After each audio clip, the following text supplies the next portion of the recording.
Request के different variations देख रहे हैं कि हम जब अंग्रेजी में रिक्वेस्ट करते हैं तो कैसे अलग अलग रिक्वेस्ट करते हैं ना। तो उसी क्रम में एक एक्सप्रेशन है कि आई शुड अथवा would be very grateful if you.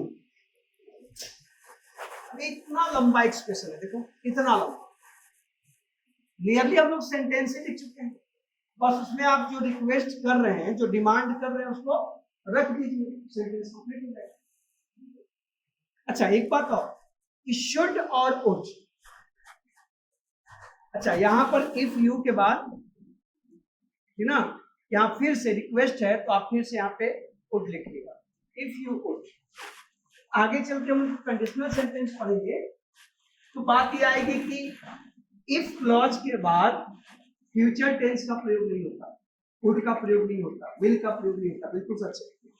लेकिन यहाँ पर चूंकि आप रिक्वेस्ट कर रहे हैं तो जब हम कंडीशनल सेंटेंस पढ़ेंगे फिर चर्चा करेंगे, अभी विषय से बाहर की बात हो जाएगी कि इफ के द्वारा हम जब किसी बात पर जोर देते हैं तो हम यहाँ पर वुड का, विल का प्रयोग कर भी सकते हैं, लेकिन वो यहाँ का विषय नहीं है, उसको बाद में देखिए। अभी फिलहाल ये देखिए कि ये जो स्ट्रक्चर है, आई शुड और would be very grateful if you would, ये एक रिक्वेस्ट का तरीका है।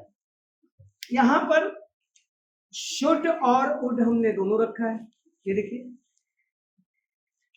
एक चीज जानिए, आप अगर ग्रामेटिकली बात करें तो आई के साथ क्या लगता है, शैल, और बाकी के साथ आई शैल बी शैल, बाकी के साथ विल। लेकिन तो फिर शैल का पास्ट शुड होता है और विल का पास्ट वुड होता है। तो अगर टेक्निकली देखा जाए तो I should like, we should like होना चाहिए और you would like, he would like होना चाहिए। But this is the beauty of English. In English, generally we don't use or write or say what is proper. We do something extraordinary. I should is correct, but I would is more popular. Should सही है, लेकिन प्रयोग में आप पाएंगे कि लोग would का प्रयोग ज्यादा करते हैं। I should like to more correct, but I would like to, we would like to, ये अधिक पॉपुलर है, कॉमन है, इसलिए आप इसमें से किसी का चुनाव कर सकते हैं। और सच तो ये है कि इंग्लिश में आप जाओगे तो ये शुद्ध शायद ही दिखे, जबकि शुद्धता की दृष्टि से देखें तो है ना, इसलिए यहाँ कंफ्यूज नहीं होना है, चाहे शुड हो चाहे would. This is a way to request to somebody for some. तो आप कहोगे, देखो रिक्वेस्ट का कि आई शुड और वुड, मैं दोनों लिख दे रहा हूं यहां पर, बी वेरी। अच्छा वेरी को मैं ब्रैकेट में डाल दे रहा हूं, इट इज ऑप्शनल, यहां वेरी का प्रयोग करिए या ना करिए। Very grateful if you would, या वुड को आप ना भी रखें ना, if you keep me informed. Would को यहां से हटाई दो, वुड की जरूरत नहीं है, इसको रहने दो, इतना ही रख, है ना। इफ यू कीप मी क्या इन्फॉर्म्ड, है ना, यदि आप मुझे सूचित करते रहेंगे तो मैं आपके प्रति आभारी रहूंगा। इसका मतलब है इतने बड़े सेंटेंस को आप चाहें ना, ये वुड यहाँ पे आप लिख भी सकते हैं, if you keep me, if you keep me, देखो ना, is equal to I request you to keep me informed. Note करके लेना जल्दी जल्दी, I request you to keep me informed, ठीक है। जो वुड है ना, लिख लो, वुड, यहां भी वुड लिख लो, इससे ये वुड लगाने पे फोर्स है, मतलब जोर देने के लिए लगाते हैं, ना भी लगाएं कोई समस्या नहीं है। आई शुड और would be very grateful if you would keep me inform, यदि आप मुझे इस बारे में बताते रहें। इसका ये अर्थ है कि I request you to keep me inform, ये इसका मतलब है। आप इस बात को ऐसे भी कह सकते हैं, आप कह सकते हैं, एक और एग्जाम्पल लो कि आई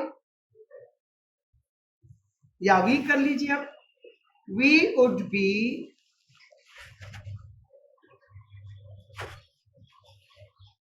ग्रेटफुल, ठीक है, इफ यू वुड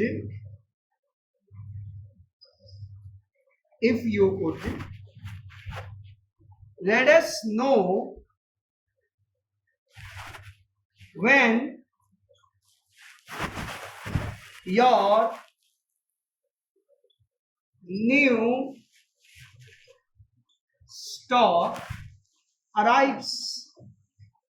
ये देखिए, हम आपके आभारी होंगे यदि आप हमें ये सूचित करें कि आपकी दुकान में कोई प्रोडक्ट लेना होगा किसी को, कि नया स्टॉक कब आने वाला। अगर आप हमें ये सूचित करें तो बड़ी कृपा। ठीक, इसका भी क्या मतलब है, is equal to we request you,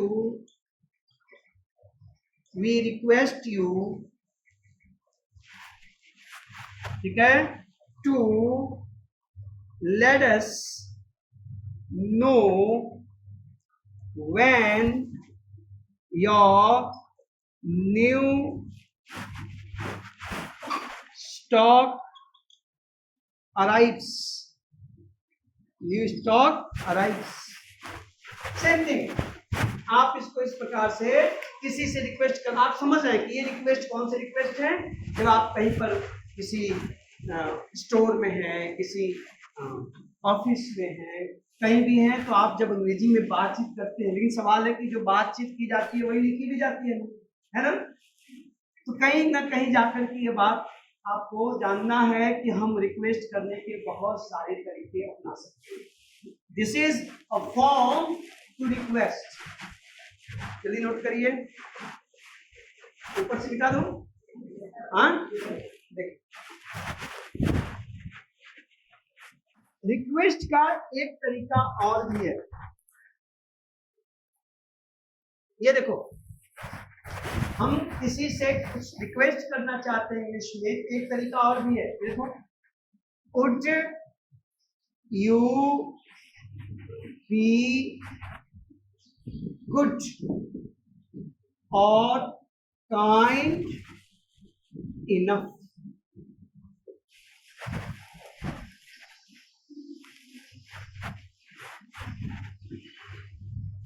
या देखें, एक तरीका ये भी है, आप इसको ऐसे भी कह सकते हैं, would you be good, this is optional, आप समझ रहे हैं कि यहाँ पर क्या करना है, या तो गुड आएगा या तो काइंड आएगा, दोनों एक साथ तो आएगा नहीं। कुछ लोग गुड का यूज करते हैं, कुछ लोग काइंड का।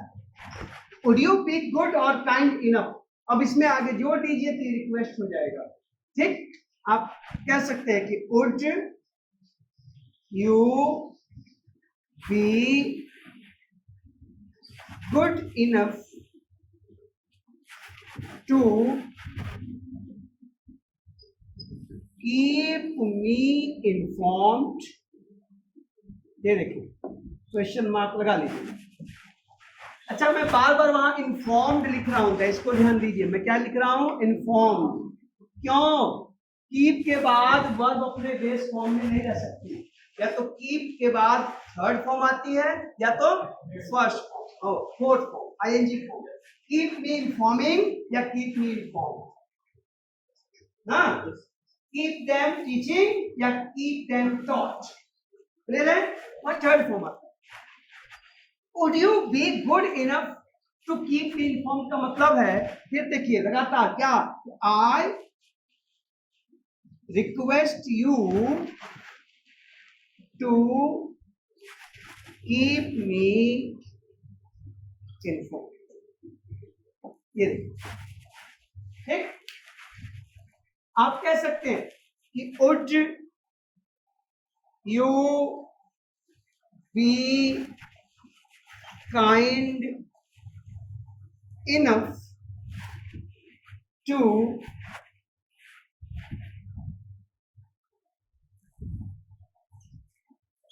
give me some money.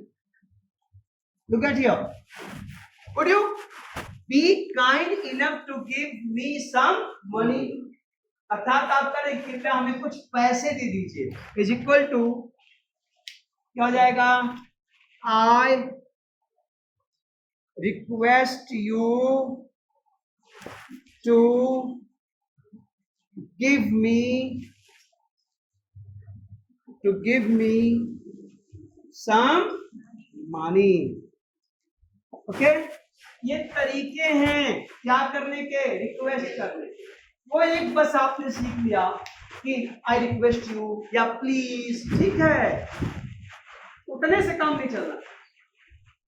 और आपके एग्जाम में अब मुद्दा क्या है कि आप अगर अंग्रेजी बोलना चाहते हैं, इंग्लिश में कन्वर्सेशन करना चाहते हैं, यूज करिए. अदरवाइज आपके एग्जाम में वुड का प्रयोग, कैन का प्रयोग, कुड का प्रयोग, मे का प्रयोग, माइट का प्रयोग पूछेगा, आपको संभालना पड़ेगा. तो हम लोग बेसिकली क्या सीख रहे हैं कि मॉडल ऑफ द वीज का प्रयोग डिफरेंट सेंसेस में किस प्रकार और कैसे होता है. ठीक है, और इस प्रोसेस में हम लोग की गाड़ी कहाँ चल रही है, रिक्वेस्ट. जल्दी से नोट करना है.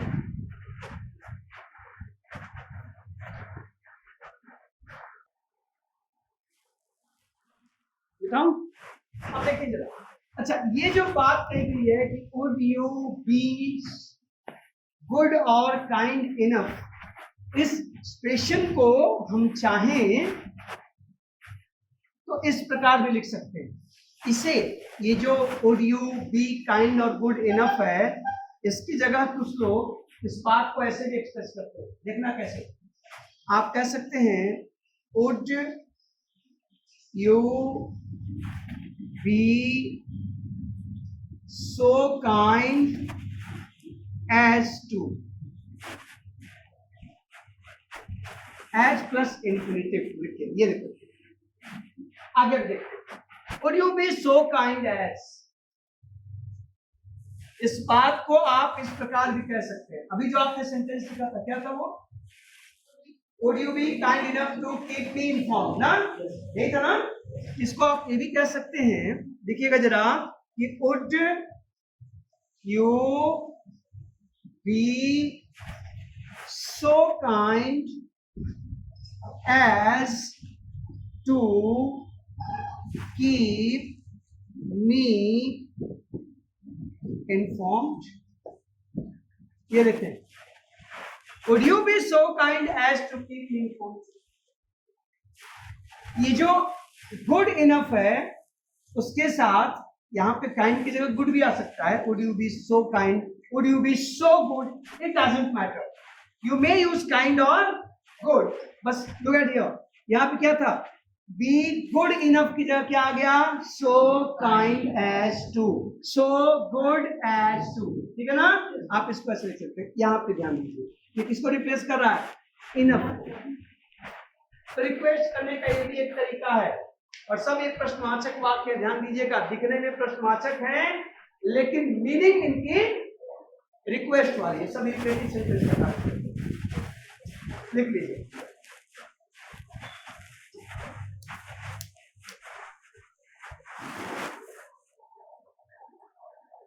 हाँ चलो, अब देखिए जरा, रिक्वेस्ट का एक तरीका और होता है. वो तरीका क्या है, जैसे मान लीजिए कि आपसे किसी ने पहले से ऑफर किया हो या प्रॉमिस किया हो वादा करने. ठीक है, एक तरीका रिक्वेस्ट करने का ये है कि I wish you could, I wish you could. ठीक है, ये भी एक तरीका है किसी से रिक्वेस्ट करने. ये सब इंपरेटिव सेंटेंस के वेरिएशंस हैं जिनका प्रयोग अमूमन लोग बातचीत में करते हैं, लेकिन आप जब कॉम्प्रिहेंशन कर रहे हैं, सेंटेंस इंप्रूवमेंट कर रहे हैं, क्लोज टेस्ट कर रहे हैं, तो वहां इनसे आपकी मुलाकात हो सकती है. अब सवाल है कि ये रिक्वेस्ट किया कब जाता है। आई विश यू वुड का प्रयोग आप जब करते हैं तो सामने वाला व्यक्ति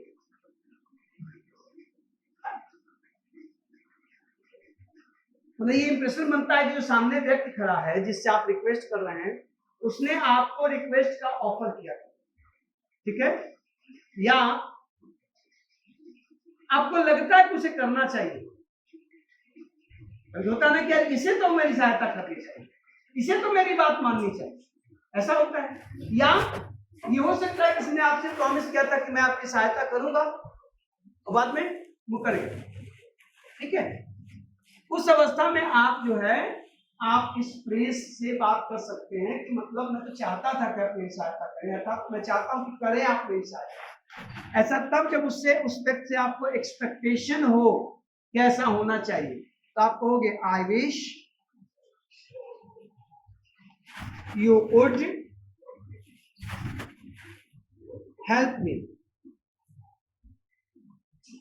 I wish you would help me.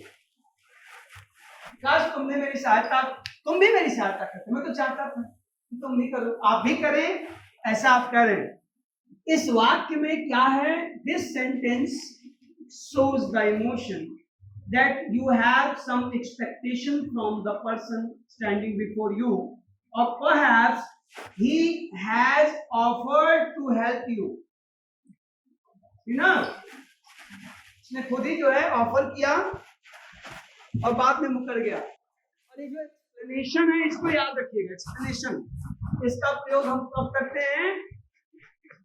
जब सामने वाले से एक्सपेक्टेशन या सामने वाले ने ऑफर किया हो, ऐसा ना।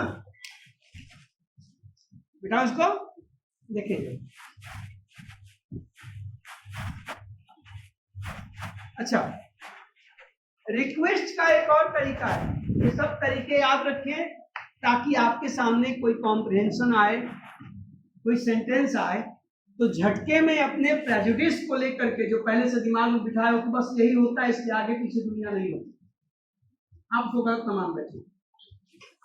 एक तरीका है यू माइट, यू माइट हम इससे भी रिक्वेस्ट करते हैं, यू माइट से। और क्या है? अ कैजुअल रिक्वेस्ट, क्या है ये? Casual request, casual. अच्छा, अब सवाल है कि कैजुअल रिक्वेस्ट होता क्या है? कैजुअल लीव का नाम सुना है? कैजुअल लीव माने आकस्मिक ऑफ, अचानक भाई घर में कोई बात हो गई, कोई समस्या हो गई, आप ड्यूटी के लिए निकले और पता चला कि नहीं जाना है, कोई समस्या है, तो आप सीएल लेते हैं, कैजुअल लीव। सरकारी या कहीं भी आप जॉब करते हैं, सबके लिए है, प्राइवेट और सरकारी, सीएल से कम। वैसे ही आप जब किसी से रिक्वेस्ट करते हैं यू माइट, तो एग्जैक्टली ये कैजुअल रिक्वेस्ट है। अब कोई कैजुअल रिक्वेस्ट है क्या? अच्छा, एक चीज, आपको सब्जी लाने जाना है लेकिन आपका मन कमरे से निकलने का नहीं कर रहा, ठीक है। अब साहब आप सोच रहे हैं जाऊं न जाऊं, आज सब्जी ना बनाऊं, खाना ही ना बनाऊं, मूड आपका लगा हो जाएगी। तभी आप कमरे के बाहर निकले और देख रहे हैं कि कोई आपका पड़ोसी या कोई पड़ोसी निकल रहे हैं। कहाँ जा रहे हो? कहाँ जा रही है? मार्केट जा रहे हैं। मेरे आधा किलो भेज देते हैं, क्या नहीं बोल रहे? क्या है?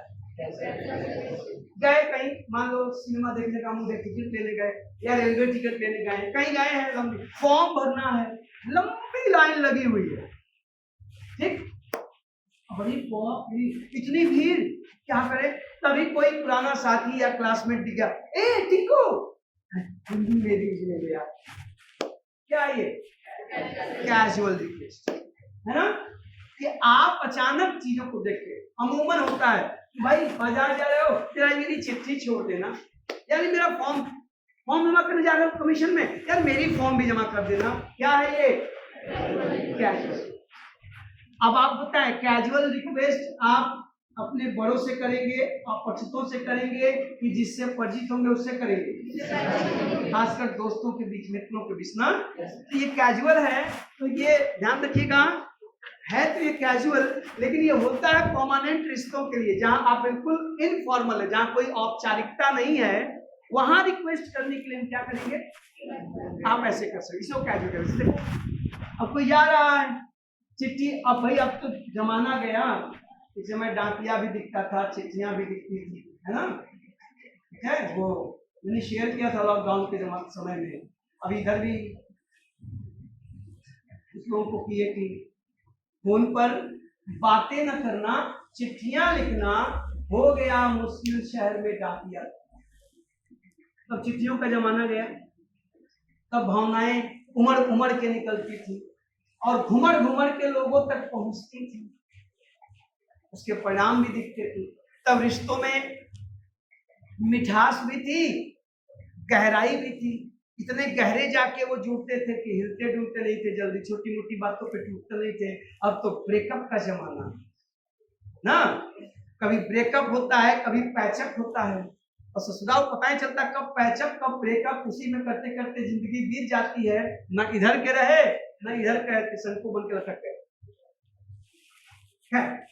वो अलग बात। मुद्दा ये है कि तब अक्सर लोग चिट्ठियां लिखते थे और छुड़वाते किसी और से थे, ये कमाल की बात है ना, छुड़वाते किसी और। अमूमन आप अभी सिलेबस बदल गया, वरना एक चैप्टर था फॉरगेटिंग, उसमें लिखता है कि लोग दुनिया में सबसे ज्यादा क्या भूलते हैं, चिट्ठियां छोड़ना, लिख के रखी रह जाती है, लोग उसको पोस्ट नहीं कर पाते, जेब में है, जा रहे हैं, सामने लेटर बॉक्स दिख रहा है, गुजर जाएंगे, भूल जाएंगे। कुछ चीजें हैं, दवा खाना, चिट्ठियां, छाता बहुत छोटा है ना। तो फिर देखिए, अब आप कह रहे हैं किसी, you might post these letters for me, ये कैजुअल रिक्वेस्ट है, आप ये कह रहे हैं कि कृपया आप जा ही रहे हैं उधर, तो ये मेरी चिट्ठी भी डाक में डाल दीजिएगा। It's a request, but it's very casual, ये ध्यान रखिएगा, ये कैजुअल रिक्वेस्ट, ये हम अपने दोस्तों के बीच, परिचितों के बीच, जहाँ पे कोई फॉर्मेलिटी नहीं निभानी है वहां करते हैं, अमूमन पड़ोसी से करते हैं, घर में छोटे भाई बहन से करते हैं, दोस्त से करते हैं, रूममेट से करते हैं, क्लासमेट से करते हैं। तो आप ऐसे रिक्वेस्ट कर सकते हैं, हमेशा मे आई, मे यू, माइट आई की ही जरूरत नहीं है, आप you might, it's a request, ये कैजुअल रिक्वेस्ट है। इसका मतलब है कि I request you to post these letters for me. ये देखिए भाई, मेरी खातिर, मेरे लिए ये मेरी चिट्ठियां आप जरा छोड़ दीजिए, ओके। क्या है सर, कैजुअल रिक्वेस्ट, ठीक है, संभालिएगा।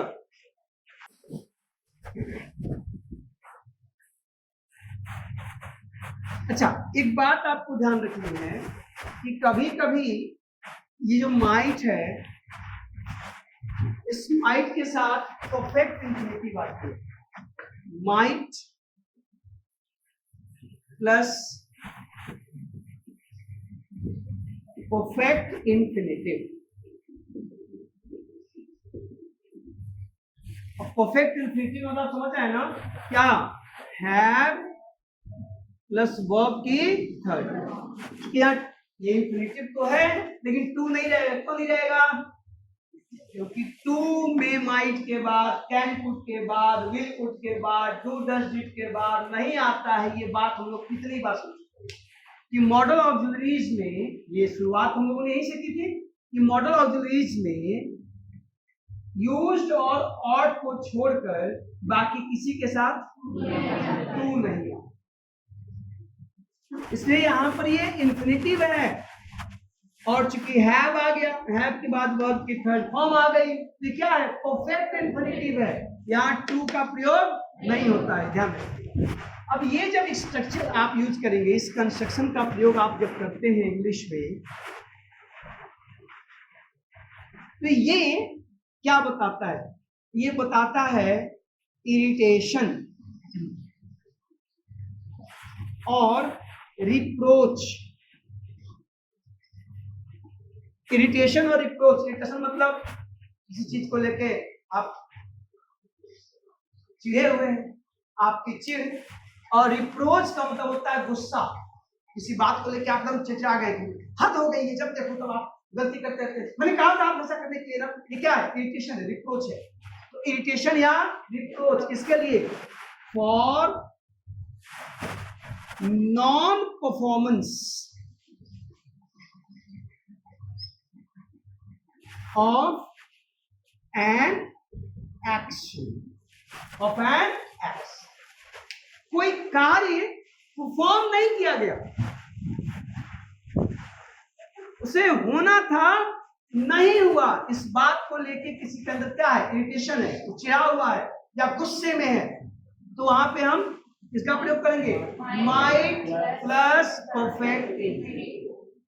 जैसे आपको पता चला कोई दोस्ती है, पता चला कि उसका पैसे नहीं थे, इसके तरफ किताब नहीं खरीद पाया या कोई काम नहीं कर पाया, तो आप सुने तो आप गुस्सा आया, अरे तो मुझे नहीं बता सकते थे, मुझे बताया होता, मैंने पैसे दिए होते, मेरे पास पैसे थे, हर तुम्हें बताओ, तुमने अपनी किताब भी नहीं खरीदी और उससे जाके मांग लिए, उसने ना कर दिया, बेइज्जती भी हुई। तो आप ये जो गुस्सा कर रहे हैं, गुस्सा किस चीज के लिए है? दोस्त के नॉन परफॉर्मेंस में। किस नॉन परफॉर्मेंस? मतलब उसे पैसा आपसे मांगना चाहिए, ये कहना हो तुम तो मुझसे मांग सकते थे, मुझसे कह सकते थे, मैं था ना, मैं मर गया था क्या? ये कॉमन डायलॉग है, ठीक है? उसके लिए आप इस स्ट्रक्चर का प्रयोग कर सकते हैं। आप कहेंगे कि you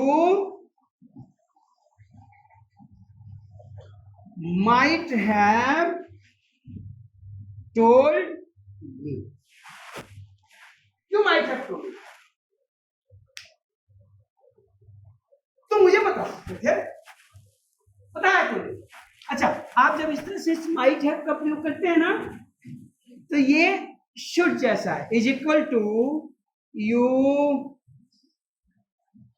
should have told me, अर्थात तुम्हें मुझे बताना चाहिए था, तुमने मुझे क्यों नहीं बताया? स्पीकर इरिटेटेड है, गुस्से में है, रिप्रोचमेंट है कि वो उसे लगता है कि जो नहीं हुआ, कोई भी काम हो नहीं किया गया ना, ये तो ये बात है। आप जैसे कि ऊपर वाले को मैं साफ करके स्ट्रक्चर निकल आया ना, ये देखिए जरा, जैसे आप और भी एग्जाम्पल ले सकते हैं ना, कि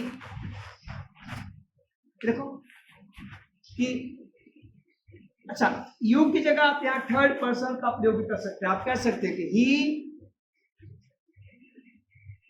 might have finished it today. ये देखिए, वह इसे समाप्त कर सकता था, उसके उसे करना चाहिए था, तो नहीं किया, तो आप गुस्से में है। Is equal to he should have finished it today। ये देखें, तो might के साथ जब परफेक्ट इंफिनिटिव आएगा तो ये स्पीकर का इरिटेशन या रिप्रोच दिखाएगा, किस बात के लिए? किसी कार्य के न होने, ठीक है? और यहाँ ये जो might have है, ये इक्वल होता है किसके? शुड हैव के। आप यहाँ शुड हैव की जगह माइट हैव, ठीक है? नोट करिए,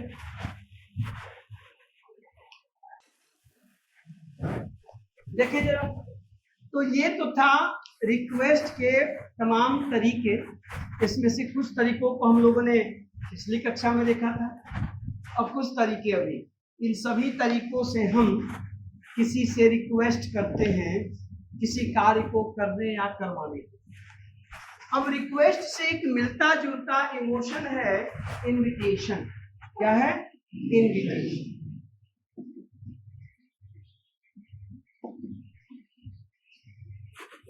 इनविटेशन, आप किसी को इनवाइट करते हैं, आमंत्रित करते हैं, तो ये भी एक रिक्वेस्ट का इंटीग्रल पार्ट है। तो आप जब किसी को इनवाइट करें तो कैसे करें? तो इनवाइट करने के लिए तमाम तरीके हैं। एक तो ये है कि विल अथवा वुड यू, ठीक है, लाइक प्लस नाउन।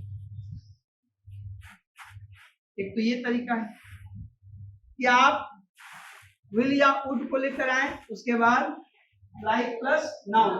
ध्यान ये रखिएगा, इसमें एक डिफरेंस ये है कि जो विल है ये लेस पोलाइट है। विल क्या है? लेस पोलाइट है। तो आप जब किसी को इनवाइट कर रहे हैं तो जरा देख लें कि इनविटेशन किसको आप दे रहे हैं, दोस्त को, मित्र को ना। जहां इनफॉर्मल रिलेशन है वहां विल का प्रयोग कर लें, और जहां पर थोड़े से वरिष्ठ हैं, सम्माननीय हैं, तो वहां पे वुड का प्रयोग कर लें। चलेगा दोनों, कोई समस्या नहीं है। तो आप इसे कहोगे, मैं एक साथ लिख दे रहा हूं दोनों का एग्जाम्पल कि विल अथवा would you like some tea,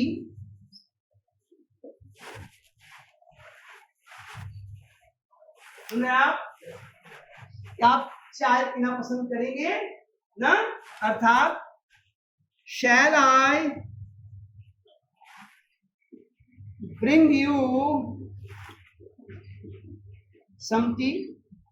ये देखिए, आप रिक्वेस्ट शैल से भी कर सकते हैं, shall I bring you some tea, या विल यू लाइक और would you like some tea. देखिए आप क्या आ रहा है, नाउन आ रहा है, नाउन आ रहा है, नाउन है ना। हाँ, आप कह सकते हैं कि would you like some food. ये देखिए ना, आप कह रहे हैं कि कुछ खाना भोजन कर लीजिए, चाय पी लीजिए, कॉफी पी लीजिए, तो ये भी एक तरह से रिक्वेस्ट ही है साहब। इस रिक्वेस्ट में इनविटेशन इसको क्यों कहा जा रहा है? यहाँ आप किसी को कोई चीज ऑफर करते हैं, खाने का, पीने का ऑफर करते हैं, इसलिए इसको क्या कहा जाता है? इनविटेशन कहा जाता है। क्या कहा जाता है? ठीक है। अब इस बात को हम चाहें तो यहाँ जो नाउन आया है, इस नाउन की जगह इन्फिनेटिव को रख के भी बना सकते हैं, है ना। लेकिन पहले आप इसको नोट करें तो उसकी चर्चा करें। नोट करिए,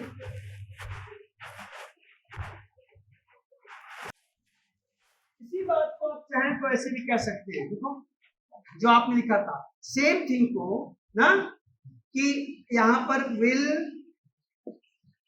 या वुड यू लाइक टू, ऐसे भी लिख सकते हैं। सेम सेंटेंस को आप प्रोड्यूस कर सकते हैं कि विल या would you like to have some tea. Would you like to have some tea. मैंने अभी कहा कि विल थोड़ा लेस पोलाइट है, इसलिए आपको ज्यादातर दिखाई और सुनाई क्या देगा? ऑडियो, है ना। Would you like to have some tea, आप कहोगे would you like to have lunch with me. आप इनवाइट कर रहे हैं, आइए हमारे साथ दोपहर का भोजन करिए ना। इन सब में क्या है? इन्विटेशन है। Is equal to I invite you to have lunch with me. I invite you to have lunch with me. आए आप मेरे साथ लंच करें, डिनर करें, चाय पिए। ये इनविटेशन है। इन इनविटेशंस को, ये it's a part of request, आप इसको रिक्वेस्ट में शामिल कर सकते हैं। लेकिन चूंकि खाने पीने की बात हो रही है तो मैंने जानबूझ के थोड़ा सा अलग सेगमेंट में कर दिया, ये रिक्वेस्ट का ही हिस्सा हो सकता है। ठीक है, एक बात आपको और देखना है, आप अब ये जो इनविटेशंस हैं, इन इनविटेशंस को आप किसी को ऑफर कर रहे हैं, रिक्वेस्ट को ऑफर कर रहे हैं ना,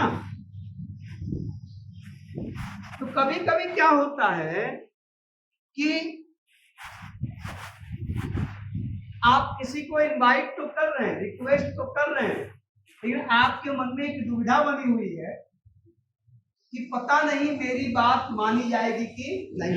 ये भी तो होता है कि न्योता दे दे, सामने वाला कहे कि भाई हम तो ना आओ, या आपके मन में वैसे कि ससुरे को हर बार बुलाते हैं, बहुत घमंडी टाइप का आता वाता नहीं है, लेकिन मजबूरी है, सामाजिक परंपरा है, संस्कार है, चलो इसको बुला देते हैं।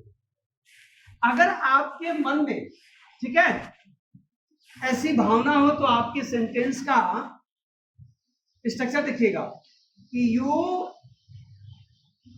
वोंट और वुडंट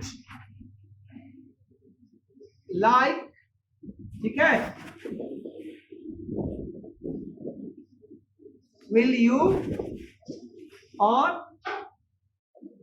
वुड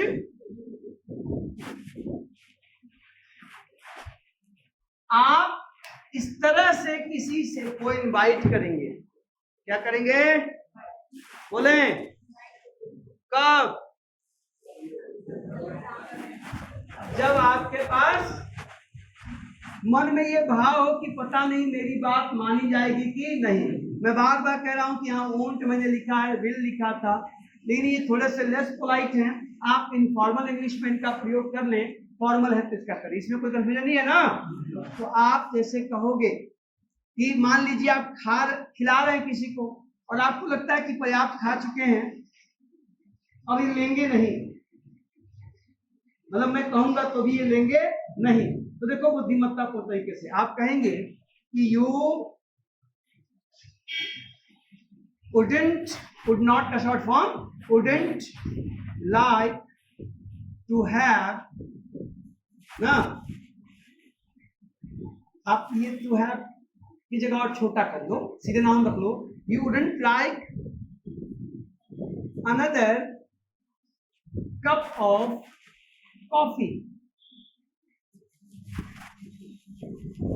वुड यू? जब मेहमान काफी देर से बैठा हो, 2-3 कप खिला चुका हो, 2-3 प्लेट ठूस चुका हो, तो फिर आप और आइटास कहते हैं कुछ और खिलाई का, एक बार और चावा पी याई ले का चाय। अब पूछते हैं अच्छा एक कप और चाय हो जाए? अरे नहीं नहीं साहब बहुत हो गया आपको। वो कहेंगे, आपको पता है कहने वाले हैं कि 5 कप पी चुके, कोई शर्म मान की तो चीज होती है भाई। तो डिपेंड करता है कि वो एक साहब एक मित्र के यहाँ गए, मित्र नहीं थे, लेकिन मित्र की पत्नी ने साहब के बारे में बहुत सुना था, कैसे दोस्त हैं, ये हैं वो हैं, बहुत अच्छे हैं।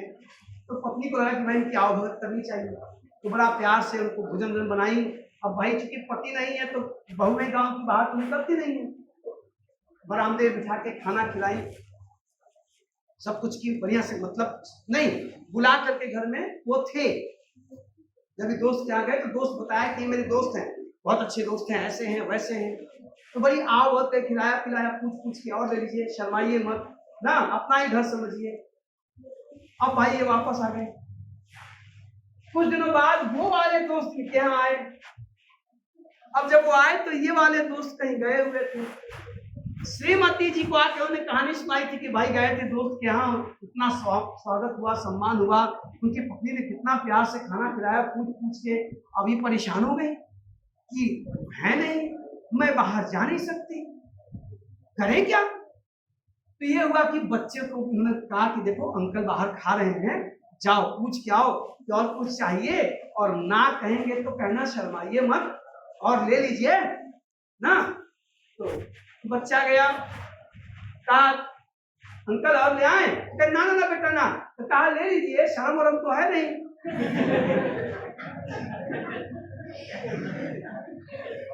उन्होंने कहा था कि कहना शर्माइए मत, छोटा बच्चा। तो ये जो रिक्वेस्ट है ये इसी सिचुएशन के लिए, बस आ रही है ना कि भाई आप खिला चुके हैं, पिला चुके हैं, 3 घंटे से बकैती सुन चुके हैं। अब जाने का वक्त जाते जब आते एक बार पूछ लिया जाता है ये कब और हो जाए, और ये तय है कि वो कहेंगे कि अरे भाई अब बहुत हो गया, अब आज्ञा दीजिए। इस अवस्था में आप कैसे रिक्वेस्ट करेंगे, इनवाइट करेंगे?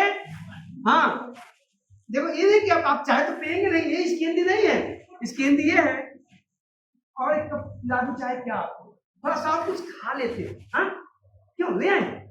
हाँ वो साथ ना ना ना आप चले, तो ऐसे बोलिएगा कि you wouldn't like some more food, you wouldn't like another cup of coffee, you wouldn't like some sweets, some more sweets, would you? सुनाई दिया? दिख रहा है? ये जो स्ट्रक्चर है ये भी इनविटेशन है, रिक्वेस्ट है, लेकिन सिचुएशन अलग है। तो ये सारी चीजें हम लोगों ने देखा कि कैसे मे, माइट, कुड, विल आदि मिल करके लोगों से रिक्वेस्ट करने में, लोगों को इनवाइट करने में सहयोग करते हैं। देखिए ये ऐसा सेगमेंट है जिनको ठीक से पढ़ेंगे तो पहली चीज तो अंग्रेजी बोलने आने लगेगी, दूसरे की बोली भी समझ में आने लगेगी। आप अब नॉवेल्स पढ़ेंगे, आर्टिकल्स पढ़ेंगे तो समझ में आने लगेगा, और आपके एग्जाम में सीधी सी बात है भाई, वो वुड को गायब करेगा, कुड को गायब करेगा, आपके सामने सिचुएशन रखेगा, इंप्रूवमेंट की सेंटेंस रखेगा, ठीक है। तो अंग्रेजी को समझने के लिए सिर्फ कुछ चंद नाम प्रोनाउन के नियम सीखना जरूरी नहीं है, क्योंकि आपकी परीक्षा में कॉम्प्रिहेंशन है, क्लोज टेस्ट है, इंप्रूवमेंट है। जब हर सेंटेंस की मीनिंग निकलने लगेगी बोली हुई और लिखी हुई तो काम आसान है। इनको समझिएगा, हम लोग ने रिक्वेस्ट फॉर्म को समाप्त किया, अब बारी आगे ऐसी एडवाइस की है, चीजों की है, लेकिन हम लोग एडवाइस को आज नहीं कर देंगे, ठीक है ना। हाँ नेक्स्ट टाइम देखते हैं कि एडवाइस कैसे, ठीक है।